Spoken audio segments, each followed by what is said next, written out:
Because it comes.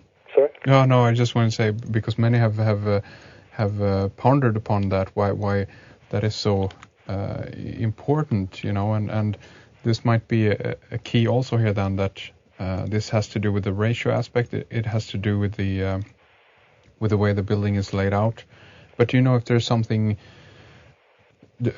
something more beyond that in regards to that, when people look at these buildings, it resonates on a certain level with with the viewer, that you resonate with on an emotional level with the building. You're impressed by it, or do you know if there's more subconscious stuff going on here? Well, yeah, obviously with Pythagoras being in the Greek mystery schools, and also then having spoken with the Egyptians and being initiated into the Egyptian mysteries, nothing was really as we see from face value history. Everything had a spiritual or a kind of higher aspect to it. And so, yeah, we can see it first and foremost on the aesthetic level and the effect that it has on the viewer to take in different proportions based on the phi ratio. Yeah. Or there's a whole load of other proportions, the phi spiral, or also a logarithmic spiral, which is known as, the kind of just the perfect vortex spiral or circle, spinning inwards. And so there's lots of different principles which have been used by these architects which grab the eye. But this is, again, just one level of it. And so states and governments have utilized this kind of control of the mindset of people by building big, impressive buildings, by building phallic objects.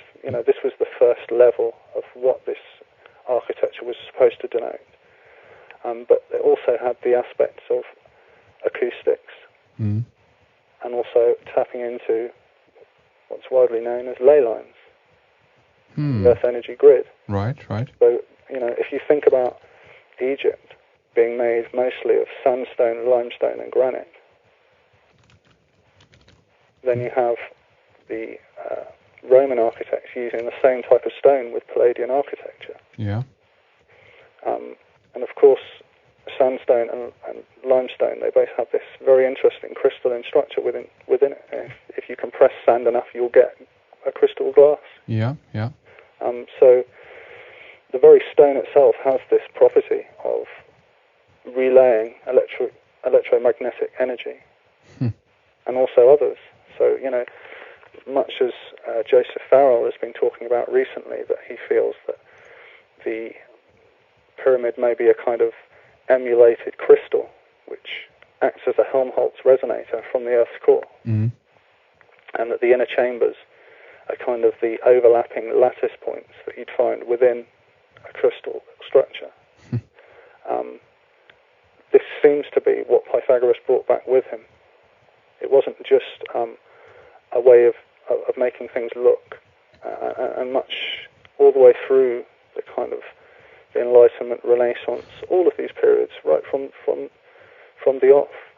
None of these guys, these ambassadors, these royals, chose an architectural style because it looked nice. Exactly, and I would also... It looked a certain way. Exactly, and I would also guess, because I don't know, but I would also guess that this is something, the properties of this, when we're talking about utilizing earth energy or ley line type energy, geomancy, that this is something that is scalable, meaning that you can build this in a fairly small house and yet attain the same property within the house. Would you say that that is correct?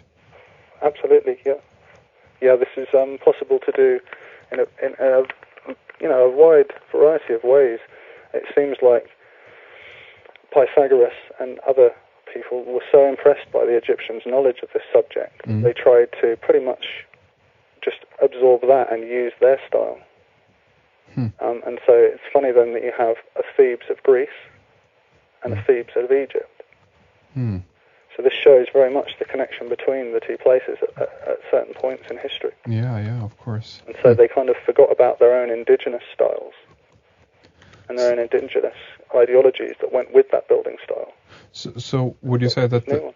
sorry to interrupt, but would you say then that the Palladian architectural style is a kind of a quote-unquote perfect, marriage between the Egyptian, Greco-Roman style?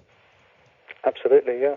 That's exactly what it is. I mean, you can look at the temples of Karnak and Luxor and other temples, and even the Osirion. And even though the stones are a lot larger, obviously, you see the same motif.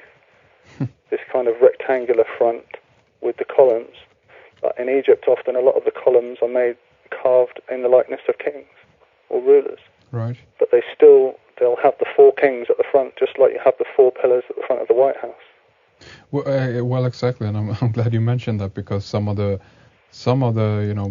most important houses, as I said, in regards to within their politics or within their structure of government and organizations, have this particular style, the Palladian architecture. Absolutely. And the White House, of course, being one of those. So, and there's even, let's see here, there's even the Queen's house is laid out in the same architectural style. The Queen House in Greenwich, I think. Yeah, absolutely. Fascinating, absolutely fascinating. So they found this very, a perfect, style for them, as it were. What do you think? Have you found anything in regards to what this means for a person who lives in a house like this or within an environment like this? Is it beneficial to your health in any way, or is it harmful? Have you found anything like this?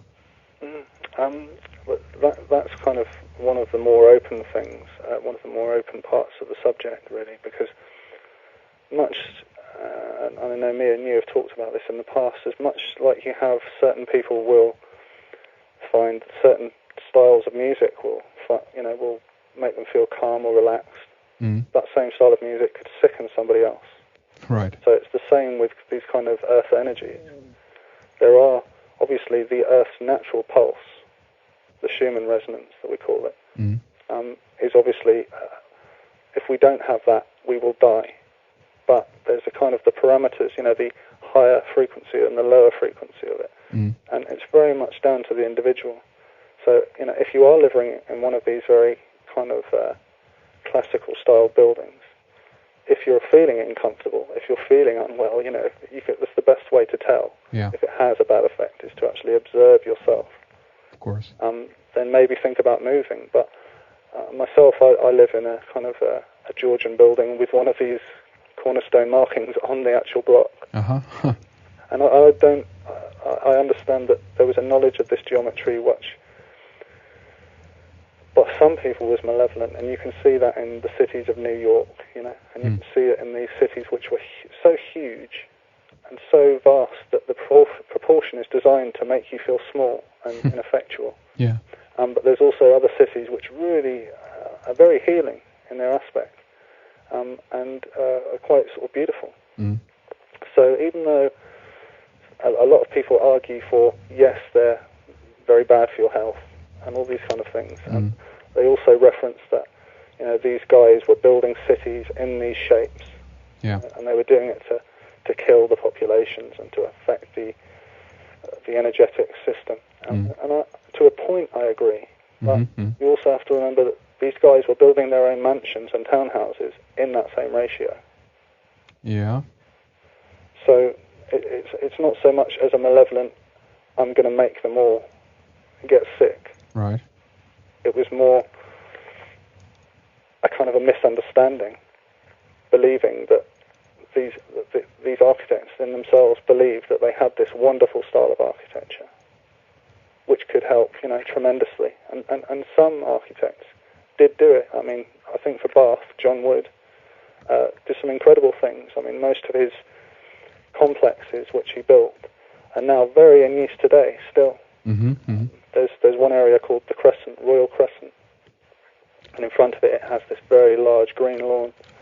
And, any day that you go there, there'll be a couple of hundred people there, on summer days, thousands of people. And this was his whole idea, was to bring all of the people, to be able to bring them to one area of the city, get them to enjoy each other and nature at the same time. Right. And it's still used for that. And it has such a positive effect for the city as a whole. But you have, obviously, this dynamic within any group of people. You have certain people who are more greedy, more selfish. Certain others that are trying to think about the greater good. Yeah. And they may be affiliated with some kind of malevolent groups or orders or have a lot of money and done some strange things. But overall, they felt they were doing a good thing. Now, that isn't always the case, but of course. It's very much up to the individual to judge whether they like this style of architecture, whether they like this environment, whether they like the city that they live in, sure. the town, or anything. There's no concrete answer at all. Well, you're absolutely right, and I would say that this would probably be more or less have an impact on you depending on if you're aware of it or not. Meaning that if you, like you mentioned, some of these really large cities, make you feel small. Meaning that you come into the city and you have a sense of that you're powerless, basically, and this could actually drain you from energy. But if you're in a position where you're familiar with the architecture, you might even know why they build certain things in the way they do it. You might actually be empowered of it or by it, Yeah, absolutely. And so it's very much. I mean, I briefly touched on ley lines, and that's very much the case there as well. People will say, this is an area which is good for your health, and this is an area which is bad. But again, there's a real individual choice aspect and kind of a resonating aspect. Well, exactly. You're absolutely right. I'm glad you mentioned that because it's not always so black and white. And as you say, it also depends on what property you are as a human being and what attracts you and not and so forth. So absolutely, on every level. Yeah. And I think you mentioned the Royal Crescent. That is something in Bath, and this is also something you can find in different cities, of course, prominent.